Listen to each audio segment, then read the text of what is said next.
আসসালামু আলাইকুম। তো আমি আছি রাজশাহীর ওয়াহিদিয়া লাইব্রেরিতে।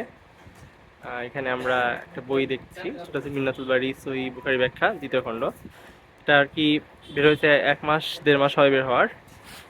সর্বোচ্চ 2 মাস হবে, দেখি আপনাদের দেখাচ্ছি। বইটা আপনার, হ্যাঁ, এই যে মার্চে বের হয়েছে, মানে 2 মাস হলো। তো বইটা মূলত স্টক আউট ছিল, আলহামদুলিল্লাহ এখন স্টকে এসছে। এর যে প্রথম খণ্ডটা সেটা অসাধারণ লেগেছে, আমি পড়েছি পুরোটাই আলহামদুলিল্লাহ। এবং দ্বিতীয় খণ্ডটা আসলে খুব ভালো হবে। এবং দেখুন, এই পুরা মোটা বইটার মধ্যে মাত্র 58টা হাদিসের ব্যাখ্যা এসছে।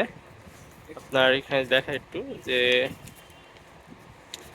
দেখতে পাচ্ছেন, ওহী সূচনা, পর্ব 2, ঈমান বিশ্বাস, তারপর এখানে আর কি সবগুলো হাদিস শেষ হতে হতে আপনার দেখছেন 47, 47 এবং শেষ হয়েছে এই যে 57, 58 থেকে শেষ হয়েছে আলহামদুলিল্লাহ।